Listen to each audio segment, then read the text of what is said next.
Լև գրուպ հաստաբանական գրասենյակը շնորհավորում է բոլորիս ամանորը և Սուրբ Ծնունդը, թող 2026-ը լինի պարզ, արդար և հաջողություններով լի տարի, ջերմ բարեմաղթանքներով Լև գրուպ հաստաբանական գրասենյակ։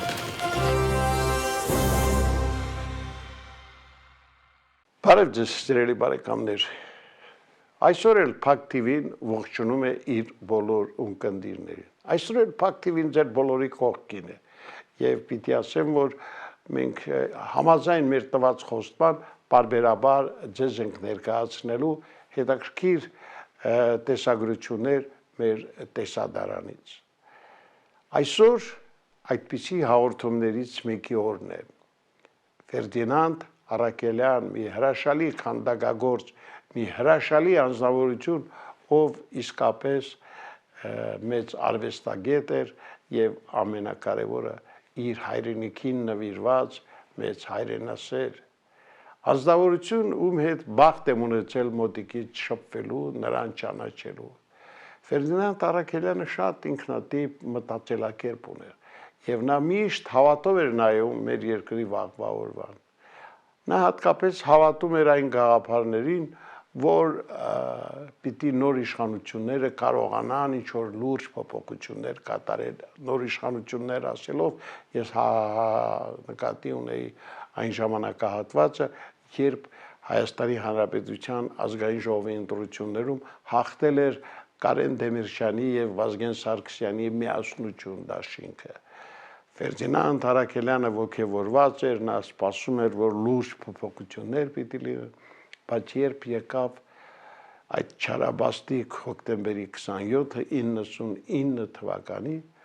նա շատ այսպես կոտրվել էր հոգեպես, երբ հանդիպեցինք, ասում էր Համլետ, չգիտեմ, չեմ կարողանում տանել այն ամենը,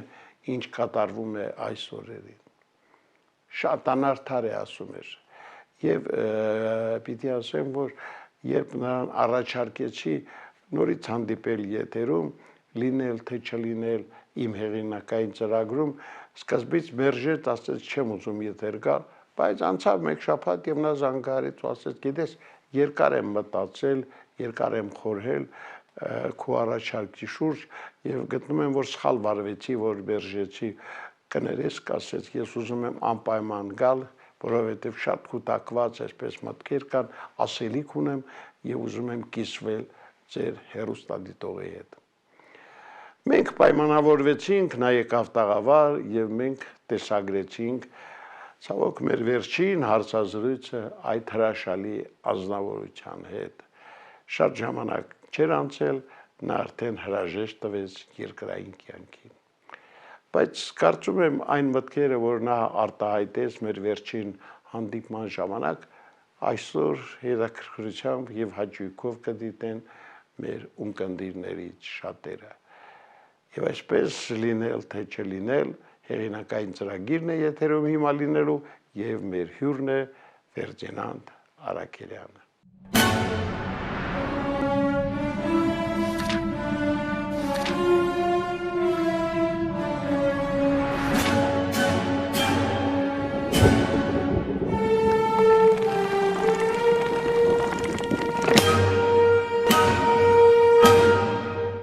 Եթերում դարձյալ լինել թե չլինել հեղինակային ծրագիրն է։ Եվ այսօր մենք տաղավար ենք հրավիրել մի անձնավորության, որի հետ դուք մի քանի անգամ արդեն հասցրել եք հանդիպել։ Իրոք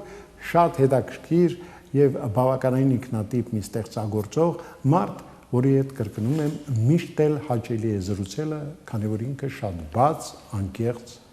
ստեղծագործող անհատականություն է։ Մեր ծրագրի այսօրվա հյուրը Հայաստանի Հանրապետության ոչ վաստակավոր, ոչ ժողովրդական, ոչ էլ արվեստի վաստակավոր գործիչ, կոչումները չունեցող մի անձնավորություն է, որը իրականում չնայած այս ամենին շատ մեծ արվեստագետ է և անչափ հետաքրքիր մի անձնավորություն։ Քանդակագործ Ֆերդինանդ Արաքելյանն է մեր հյուրը։ Մայեստրո, բարի գալուստ։ Ինչպես եք։ Շատ լավ, շատ շնորհակալ եմ։ Ես պիտի ասեմ, որ չնայած բուռն զարգացումների, մեր կյանքը լի է նաև անդառնալի ծանր կորուստներով և շատ ցավում եմ, որ բոլորովին վերջերս մենք հրաժեշտ տվեցինք իրոք մի մեծ հայի, խոսքս գրող, հրապարակախոս, Պերճ Զեթունցյանի մասին է, այո, դու կարծեն Վերջին տարի, այս վերջին մեկ տարում շատ մարդ են կորցրել։ Միայն Պերճը չէ։ Պերճին ես ճանաչում եմ 63 թվականից։ Բազմիցս ելույթներով ես ասել եմ, որ նա այն մտավորականն է, որ շատ ազգեր շատ կուզենային ունենալ, շատ։ Ցավում եմ, որ նա գնաց, ինչ արած, մահվան պես հզոր ոչինչ չկա։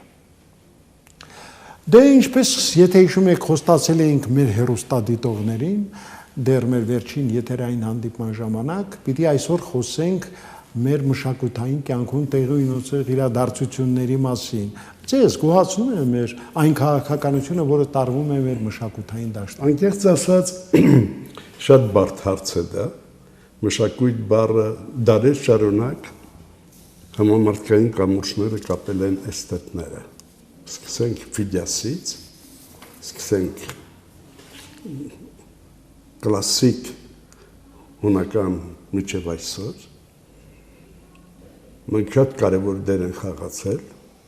ոչ թե իշխանությունները եւ պետություններն են կառուցել այդ կամուրջները, մինչև այսօր Արկեմեդից Նյուտոն, Ֆիդյաս, Միքելանջելո մինչև 20-րդ դար։ Այդ կամուրջները կապել են էսթետները, ամենամեծ փիլիսոփաները, որոնք ճիշտ են տեսել, որոնց գրած։ Գիտեք ինչ, Հոմերոսը, որ գրեց Իլիականը, նա գրեց թողեց Հելադայում, ոչ, նա եկավ մինչև այսօր։ Նա գրեց ոչ թե նա համար, որ թե ինչպես մեկ աղջկա համար կործանվեց Տրոյան, ոչ, նա գրեց բացատրելով ժողովրդին լույս և ստվերը, քաղաք։ Իսկ մեր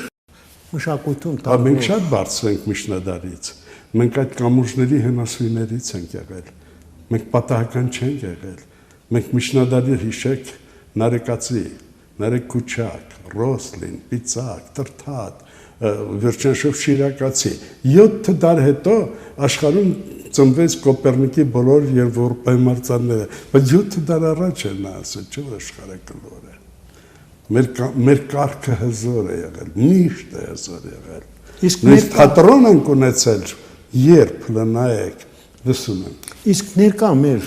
մշակութային դաշտում տարվող աշխատանքները ես շատ վիրավորված եմ եւ շատ տարօրինակ բաներ եմ նկատում, որ արվեստը եթե բանվորական է, սոցիալիզմի բանվոր, ուրեմն հիշեք Միլեին, Կուրբեին, բոլորը բանվորներ, գյուղացիներ, կար բելգիական մի հայտնի քանդակգործ է, որը ջուր խմող է, նա սոցիալիստական չի, ռեալիզմ է, կար մի նկարիչ, Գրիգոր Խանջյան, որը անդադ սոցիալիզմից է, եթե 10 բառեր ասեմ, 5 սոցիալիզմով։ Մեր նկարիչներից, հրաշալի նկարիչներից մեկը Դեղցը, Աշոտը, ասեց, որն է դա մեր կյանքը կերար, ասում է, ռեալիզմը սոցիալիզմի ոնց կլինի։ Ռեալիզմը ռեալիզմ է։ Սոցիալիստական չի արդյոք գաղափարով Միքելանջելո ստրուկները։ Միքելանջելո ողբերը վերջի որ արել են Սավոնարոլայի մահից հետո իհարկե կա, բայց արի տես այդ նկարիչը, երբ արդեն սովետը քանդվեց, նա հայտարարեց, մենք ազատացինք տոտալիտարիզմից, բայց տոտալիտար երկրի այդ սոցիալիստական գաղափարի համար բոլոր կոչումները ստացել էր։ Վարպետ, վերջին 25-27 տարիներին բավականին բան է փոխվել մեր տեսնականում եւ եթե այսօր սկսելու լինեինք նորից ամեն ինչ սկզբից, ինչ որ բան կփոխեիք մեր կյանքում։ Գիտեք, արվեստը նկատում եմ։ Ես գոհ եմ իմ ստեղծած արվեստից։ Ես լավ արվեստ թողել եմ պատմության համար, ես դրանով հպարտ եմ։ Ես երբեք իմ մասին բան չեմ խոսում, բայց սովորաբար չեմ էլ խոսելու, բայց ասեմ, որ ես գիտեմ արվեստի արժեքը, իմ ինտելեկտը եւ իհարկե քայլի այսօրվա ժողովրդի հետ, բայց մի բան երբեք չէի դավաճանի ժողովրդի հուզիչ հարցերը, երբեք նախի չէի դավաճանի քայլեի նրա հետ, երբեք չեմ հաշտվում այս ինչ վիճակի մեջ բերեցին մեր ժողովրդին, չեմ հաշտվում, արվեստը շատ մեծ բան է, արվեստն է ստեղծում քաղաքակրթությունը, արվեստն է ստեղծում ազգայինը, ի տարբերության գիտության, արվեստից ազգայինից է գնում համամարտկային։ Գիտությունը ոչ, համամարտկայինից գնում համամարտկային։ Որտեվ արվեստը ազգային պետք է լինի, որտեվ ազգի ոգին է ստալի։ Երբեմն ասում են ազգային չի, ինչը չի, տարազը չի, դրանք ազգային չեն կարող լինել, ազգայինը ոգին է։ Ոգի։ Նարեկացու գրականության մեջ տարազ կա, բայց նարեկացին ոգի է, այնպես ինչպես օպերան մեր Թամանյանի, այնպես ինչպես Հռիփսիմեի տաճարը, որ ճռնում է, աշխարհում ամեն ազգ իր եսը ունի, ոգին ունի, մերը ու տարբերվում է, սկսած Ռոսլինից, Պիծակից, Մոմիկից միջև այսօր։ Ես մեր հերոստատորներին պիտի ասեմ, որ Ֆերդինանդ Արաքելյանը իրոք ապրում է բավականին ակտիվ հասարակական քաղաքական կյանքով եւ մայստրո ինձ ուրախացնում է այն փաստը, որ դուք միշտ հավատարիմ եք մնացել ձեր սկզբունքներին եւ իրերը միշտ կոչել եք իրենց անունով։ Վերջերս շատ հետաքրքիր ինքնատիպ մի մամուլի ասուլիս ունեցաք, որտեղ շատ հետաքրքիր մտքեր բարձրացրիք։ Հիմա դիտենք մի հատված այդ մամուլի ասուլիսից եւ վերադառնանք տաղավար։ Ընտրեմ։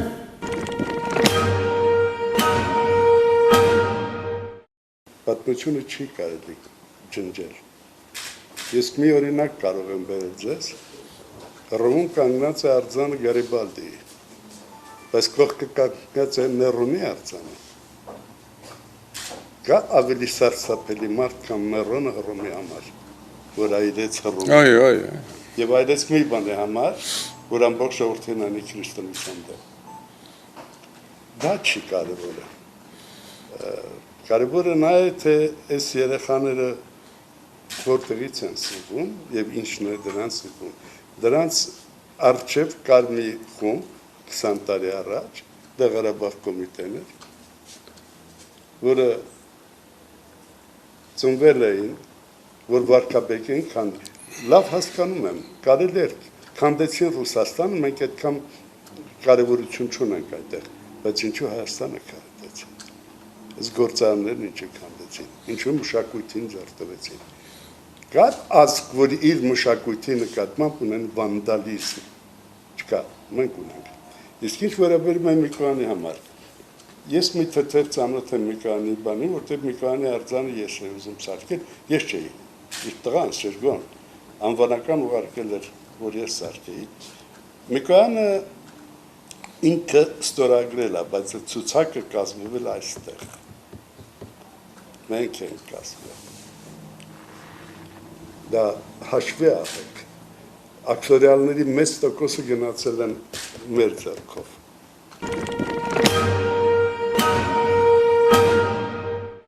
Այո, մայստրո, պատմությունը երբեք չպետք է խեղաթյուրել։ Ամեն ինչ պետք է լինի ճշմարտացի։ Ոչ թե միայն չպետք է խաթարել, նույնիսկ չպետք է մոռանալ։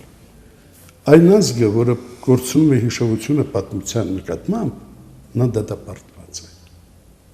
Նայեք ինչ էր այդտեղ ունեցել։ Ավելի հրեշավոր բան կան Հռոմը, չէ՞։ Ստրուկին գցել են վագրի դեմը։ Երբեք չի մոռացվել։ Բոլոր արձանները կան Հռոմում, Ներոնը, Օգոստոսը, բոլորը կան։ Պատմության մեջ չկա այդպիսի բան, որ պետք է ջնջել։ Պատմությունը, որ ջնջում ես, արդեն վակուում է ստեղծվում։ Բայց պատմությունը պետք է շարունակենք եւ հենվելով հին պատմության էլեմենտների վրա։ Բայց մենք այսօր տարօրինակ մի հիվանդություն ենք, տարապում ենք այդ հիվանդության։ Հանկարծ հայտնվում են մարդիկ, որ դա սխալ էր, պետք է վերացվի։ Արձաններ են անում, փողոցների անուններ են փոխում։ Դա ինձ համար դա տարօրինակ։ Պարզ է։ Վարպետ, վերջին շրջանում իրոք շատ լուրջ փոփոխություններ են կատարվում, թե Հայաստանում, թե մեր տարածաշրջանում։ Ինչու՞ դա ամբողջ աշխարհում։ Ամբողջ աշխարհում, դա կայո, կարելի ասել, բայց գիտեք, եղավ մի բան, որ կարծես մենք վերադարձանք դեպի ստալինյան ժամանակները, անգամ հասանք միջնադար։ Միշտ նման դինամիկայի ժամանակ դա տեղի է ունենում։ Եվ բոլոր ժամանակներում, երբ կարդում ենք Թումանյանին, Բոլորին, բոլոր դժգոհ են իրեն ժամանակից։ Բոլորը։ Ես այս րոպեին հիշեցի Եգոր Բոլոչովին, որ հնչեցրու Գավրիլը աշխարհի վերջն է։ Բոլոր ժամանակ աշխարհի վերջն է եղել, բայց աշխարհը գնացել է առաջ։ Հիմա ամենակարևորը ինչն է, որ մենք պետք է կարողանանք, մենք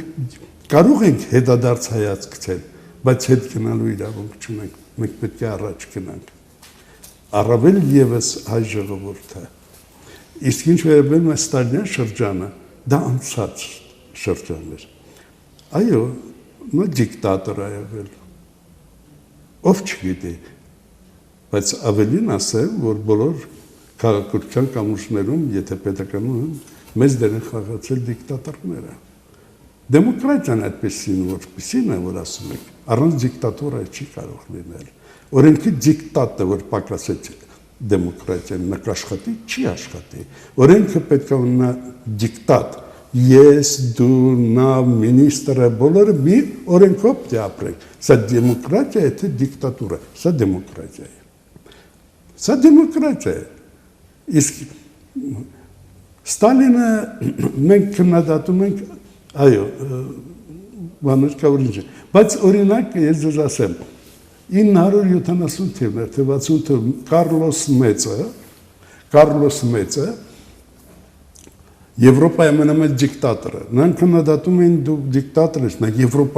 Եվրոպան վերցրեց այնքան համարյա հասավ բուզանդական տարածքների չափ։ Ասել, այո, ես դիկտատոր եմ, բայց իմ դիկտատուրայը ես վերեցի Եվրոպային հանգստություն։ Ֆրանսիական Փարիզի համալսարանը իր իդեալը, Օքսֆորդն էլ է իր իդեալ։ Պատկերացնեք, հիմա չի կարելի թողենք դեմոկրատիան այս աշճանի, որ ով ինչ ուզի անի, թալան, խաբել, ստորացնել, այս է դեմոկրատիան։ Ես չեմ ընդունում այդ դեմոկրատիան, ես ընդունում եմ օրենքի դիկտատ,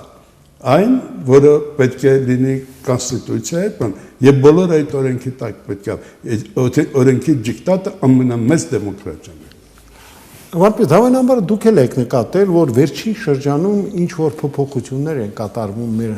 հասարակական կյանքում եւ իշխանությունները, կառավարությունը, մասնավորապես վարչապետը փորձում են ինչ որ լուրջ փոփոխություններ կատարել։ Այ դուք անձամբ հավատում եք, որ այդ դրական տեղաշարժերը կլինեն եւ ինչ սպասելիքներ ունեք մեր կառավարությունից, վարչապետից, Կարեն Կարապետյանից։ Ես ասեմ, ես ճանաչում եմ ասեմ, որ բարդ վիճակի մեջ եք, բայց որ երկիրը 10 տարի առաջ այդ համատում ես, շատ բարձր է եւ շատ առաջ է գնացել, բայց ունի նաեւ իր խնդիրներ ունից, աղքատությունից դուրս չենք եկել, դուք չենք եկել կոռուպցիայից, բայց որ առաջ է գնացել, իհարկե հույսեր ունեմ, Դու պատկերացրու մարդ պետություն հանկարծ հույս չունենա։ Դա ողջ կլինի։ Բայց պետք է ամեն մեկս ապրենք մեր ժողովրդի համար եւ ամեն մեկս մեր հայրենիքի համար։ Ես լավ չեմ հիշում մտավորականների ծովեր ասում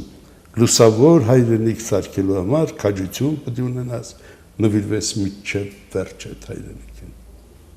Սա մեծ խոսքեր են։ Լավ չեմ հիշում մոտավորապես էր,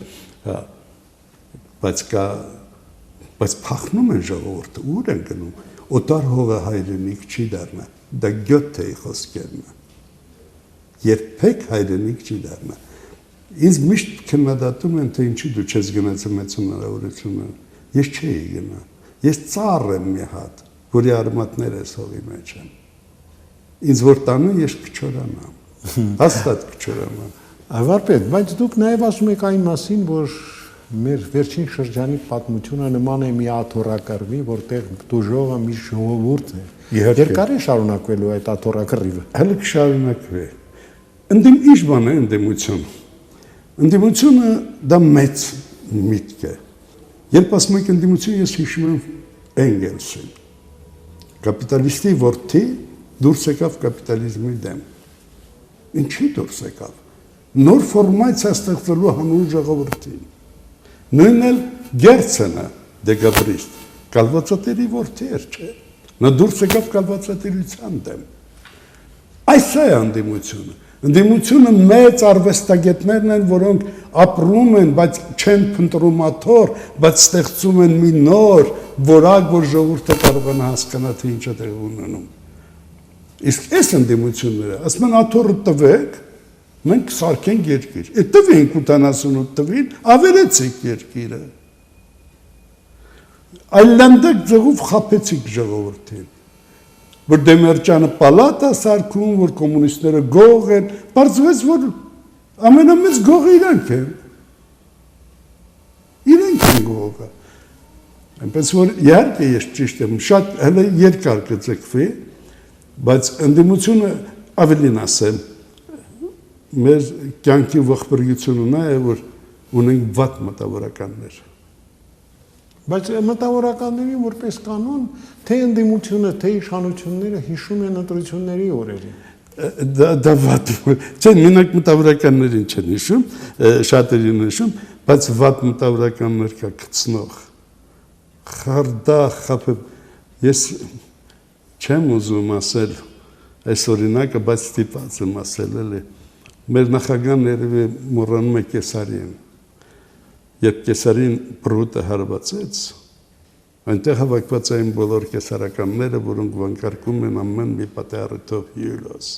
հյուլոս, բայց ոչ մեկ ուժ չունեցավ ձեռքը բռնելու։ Այստեղ շատ են դրանք։ Անցյալ տարի էր կարծեմ մեր նախագահն Եվրոպայում ելույթ ունենալով ասաց. «Պարոնայք, երբ է սկսելու հայոց Նյուրնբերգը»։ Նկատի ուներ 15 թվականի եղարմը։ Բայց հիմա ասեմ, թող ժողովրդի իմանա, որ մեր Նյուրնբերգը մեկ շաբաթ հետո 15 թվականին սկսվեց առաջին դատավորները Մորգենթաուրը, Վորդոն Վիլսոնը, Ֆրանցիս Լեփ, բոլորը արդեն հավաքվան, հիմա նույնիսկ դատավորներն են սենատներ, պետություններ, բան, այս կավարտվի, քաղաքակրթությունը չի պարտվի, քաղաքակրթություն հաղթելու է շուտով դատավորություն կլինի, բայց երբ է լինելու այս Նյուրնբերգի դատավորությունը։ 88 թվականից սա իսկական Նյուրնբերգ է։ Փախան ժողովուրդը 2 միլիոնից ավելի մարդ է փախել այս երկրից։ Կա ավելի մեծ ողբերգություն մի ազգին, որ 11 միլիոն ունեն, 9 միլիոնը, 10 միլիոնը լինեն սփյուռք։ Այս սփյուռքի անունը տվեցիք, մենք ունենք սփյուռքի նախարարություն եւ իր գործի քաջատեղյակ մի անձնավորություն, որը ղեկավարում է այդ նախարարությունը, խոսքս Հրանուշ Հակոբյանը, որի գործունեությունը, սփյուռքի նախարարության գործունեությունը ընդհանրապես ձեզ բավարարում է։ Գիտեք, շատ բարդ նախարարություն է։ Դա շինարարական նախարարություն չի։ Ոչ է գյուղ նախարարություն է։ Սփյուռքը կապ ունի բարոյական մարդու անհատի եւ մենտալիտետների, որոնք խախտվել են արդեն։ Տեսեք, ֆրանսիական հայերը, ամերիկյան հայերը, անգլիական, թուրքական հայերը, բոլորը շատ ծանր վիճակ, ծանր նախարարություն է դա։ Դուք իրեն տեսնում եք, ինքը տղամարդու պես է աշխատում, թող շատ տղամարդիկ տենց աշխատեն։ Չնայած ես ասեմ, ինչ որ հացպանյան կա, գիտեք, անդադ քննադատում է, դրսից մենք պետք է, պարոն, Լևոն Տեր-Պետրոսյանը քո նման 4-5 հատ մինիստրը բերեց, թալանեցին, խապեցին, փախան։ Այդ ում ես հիմարի տեղ դրել։ Այսինքն մենք ոչինչ ենք, դուք պետք է մեր գլխին նստեք, ոնց։ Սփյուռքի նախարարությունը բարդ նախարարություն է, որտեղ Սփյուռքը նորից եմ կրկնում, ամեն երկիր իր ոճ, իր մենտալիտետ ունի, իր ճիշտ է, հայ են նրանք։ Հայ են, բայց նրանց հետ ոչ կարող ես հրամայել, ոչ կարող ես համես աշխատանքից, պետք է նրանց հետ զգուշ։ Հրանուշը կարողանում է անել։ Հրանուշը իմ 1000 տարվա ընկեր Սայսնամանից եմ ճանաչում։ Նա ճկուն, շատ խելոք, եւ ես կասեի, որ աշխատում անա, լավ աշխատում։ Իսկ երբևիցե մտածել եք, թե մենք ինչու ընտրեցինք ապրելու այս կենսակերպը։ Մտածել եմ, մենք չենք ընտրել։ Ես պարտադրել եմ։ Այո։ Այսպեսի համաշխարհային ուրեմն հետաքրքիր բան ասեմ։ Եթե մեզ չեն պարտադրել, մեզ այնպեսի վիճակի մեջ գցեցին, որ մենք ստիպված որոշեցինք։ 88 թվի այս ամբողջ պատմությունը, օրինակ ես կուզենայի հիմա հարց տալ, պարոն Ղարաբաղ կոմիտեի, այդ ինչ է ռեֆորմեր 1-200, ուր է գործարանները, ինչու չկա այդ գործարանները, ինչքան են թալանել, օրինակ ես կուզենայի, որ ինվենտար արվեր և գումարներով հաշվարկեր, կտեսնեմ, որ հիմի դրանք նույնը, հանկարծ մեկ է տեսար մի տեղից հայտնվում են ու ծուղրուղու են կանչում, տղա ջան, հերիքա խապեք ժողովրդին, եթե ուզում եք օգնեք, եկեք այսօրվա երկիրը, որը փոքր գունդ է, մեծ չի, գլորենք այդ գունդը, որ նա մեծանա ձնագնդի պես, իսկ դուք կացին առել եք ուզում եք կոտրոտել, այդպես չի լինի, դա չեն կարող մենք հայրենիք կառուցել։ Մենք հիմա մայստրո պիտի նորից մի հատված ցուցադրենք հեռուստադիտողներին ձեր վերջին մամուլի ասուլիսից եւ շարունակենք։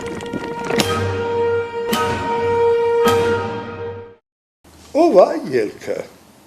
Նախ ուզում եմ մուտքը իմանամ։ Ելք չկա, չէ՞ առանց մուտքի։ Դες բան կա։ Դες բան չկա։ Մուտքը մարտին մեկն էր, որ իրենց շեֆը այս ծառից թռնում են ծառը, այն մեքենայի վրից այն մեքենա, գոռում էր Լևոնի հետ կապվեք, բան, ես նկատի ունեմ, ազգ ոնց էր, բան, Նախագահ։ Չես, երկի, բան, հա, Փաշինյան, և եկավ դառավ դեպուտատ, պարոն Լևոնն էլ իր սեն տանը խռմփացնելով հանգիստ քնեցին, բայց 10 ընտանիք որբացան, ահա մուտքեի, հիմա էլ ելքն է սկսել։ Ինչ-որ երեխաներ, որ ոչինչից անտեղ գա, չգիտեն, նկարներն էլ թերթում տպում են, ես խորհուրդ կտա այդ նկարները իրանց ծնողները բանկաներին կպցնեին։ Դες չի կարելի, ազգի և աշխարհում ամենաթանկ բանը հայրենիքն է, ազգն է, իսկ ազգին այդպես արհամարական վերաբերմունք ունենալ և հետո փողոցները փոխել, ես շատ ուրախ եմ երեկվա որոշման համար և կուզենայի առիթս օգտագործելով շնորհակալություն հայտնել քաղաքապետարանին, վերջապես բանականությունը հաղթեց։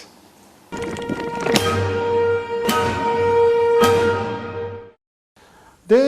հասկացանք, որ շատ մոդայիկ է դարձել այս օրերին եւս մի այսպիսի հասարակական, ինչպես ասում են,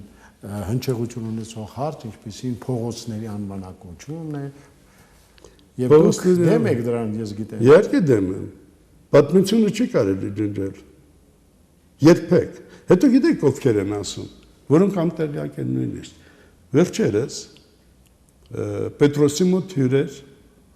պատմական գիտությունների դոկտոր Վալեջան եւ այնքան գեղեցիկ նա բացատրեց, այնքան բանով բացատրեց, հիմնավորված բան, այդ գիտեք ինչ հարց է, որ Միկոյանը էսեն, սա պատմական լուրջ հարցեր են, այդպես մի անգամից տարածել, մի անգամից գցել, որ նրանք 5-րդ 40-ից տեղյակ են, 5-րդ 40-ը կառուցվել է Իսպանիայում 36 թվականին, քաղաքացիական պատերազմի ժամանակ, օտար երկրները, որպեսզի վերացնեն Իսպանիան, վերցնեն իրենց ձեռքը։ Այդպես էլ եղավ, նստեց Ֆրանկոն։ Կարևոր չի դա, կարևորը նա է, որ մենք պետք է առողջ բանականությամբ մոտենանք։ Մեր մեծերին ինչ ենք ոտի տակ գցում։ Ինչի, ինչ է եղել։ Ով ասեց, որ նրանք Լենինին հանեցին, ես նույնպես համաձայն եմ, որտեղ կենտրոնական հրապարակի վրա էր, կարող են այդ արձանը տանեն, բայց այդ արձանը կոտրելու իրավունք չունեն, նա մեծ քանդակագործի արձան է, Մերկուրովն է արել նա, բայց պատվանդանը ինչու քանդեցին, 3 հատ նամակ եմ գրել Լևոն Տեր-Պետրոսյանին, որ թող դրոշը առանց փողի եսիմ ուժերով փոխեմ, շինեմ եռագույն, մի քանդեք դա, քանդեցին, որտեղ բերեցին մի հատ թուղթ ցույց տվեցին ինձ, կանոն Տեր-Պետրոսյան շատ հրաշալի մարդ է, ասեց Լևոնն ուղարկեք ես, նայեմ մեր մեծ մտավորականները ստորագրել են, որ քանդել պատվանդանը, անունները չասեմ հիմի, մեղք են, երեխաներ ունեն, թոռներ ունեն, խայտարակում են ծայրից ծայր, այդպես ենք մենք ընկել այդ աշխարհը, մենք մուտքը այսպես է եղել, դավաճաններով, դուք այս թվում ածես, որ այդ Ղարաբաղ կոմիտեն, նրանց անխել կախմախ մարդիկ էին, դրանք ով էին, որ երկիր ղեկավար էին, դրանք մեր շամբուն չեն սարքել, պետություն ոնց էին սարքելու։ Ես հասկացա, որ դուք կողմ եք, որպեսզի դավաճանությունը երբեք չներվի։ Ես դուք հասկացեք մի բան, որ ես համաձայն եմ, որ նրանց արդեն դատի տալ։ Ինչու՞ չէ։ Նյուրնբերգ, այո, ոչարագործություն են արել հայ ժողովրդի նկատմամբ, պետք է դատել։ Գյուղը չկա, արդյունաբերություն չկա, գիտությունը չկա, մշակույթը չկա, ոչ մի բան չկա, աղքատությունը վեկալել են, դպրոցը։ Վերջերս խոսում էր, հրաշալի տղա է, կրթության նախարարը։ Լևոն Մկրտչյան։ Լևոն ջան, քիչ ասեմ, որ Լևա ջան, մի չարչարվեք, մեյմունություն մի արեք, անցեք սովետական դպրոցին։ Ես դպրոց շենքում եմ մեծացել։ Ես ընդեմ ապրիմ, հայրս եղել է 36 տարի դպրոցի տնօրեն։ Մենք տուն չունենք, ապրում ենք շենքում։ Սովետական դպրոցը 59 թվականին երբ թռավ բանը, այդ սպուտնիկը, ամբողջ Ամերիկան ցնցված էր, թե ոնց արեցին։ Սենատը կոմիսիա ստեղծեց եւ սկսեց փնտրել։ Փնտրեցին ու գտան, որ կրթությունն է սովետական ուսուցիչ։ Սիրելի բարեկամներ, հիշեցնեմ, որ քանդակագործ Ֆերդինանդ Առաքելյանն է այսօր մեր հյուրը։ Մայստո, դուք արդեն նախորդ հաղորդման ժամանակ պատասխանեցիք մեր ավանդական հարցին լինել թե չլինել։ Այսօր ինչ-որ բան փոխել է։ Ոչ բան չի փոխել, պետք է լինենք։ Լինենք։ Ինչ բանը չլինելը։ Մենք բան չենք, մարդ, ոնց չլինենք։ Մենք դարերից եկել ենք եղած, հիմա չլինենք։ Շեքսպիրի դա ամենամեծ գործի մեծ հարցականն է։ Ընդհանրապես կյանքը հարցականներով է ապրում։ Լինե, թե չլինե, ինչպես, ոնց, ամեն ինչը հարցական է։ Իսկ սա հզոր հարցական է։ Իհարկե լինել, ապրել, ննջել, ինչպես Շեքսպիրն է գրել։ Այո, շնորհակալություն մեկ անգամ ևս։ Պետք է հաղթենք։ Մենակ օգնենք, բոլորս միանանք եւ պտտենք այն պետականության գունդը, որ նա մեծանա։ Շիրի բարեկամներ, դե թույլ տվեք այսքանով ավարտել մեր այսօրվա ծրագիրը, մաղթել բոլորիդ հաջողություն, մինչ նոր հանդիպում։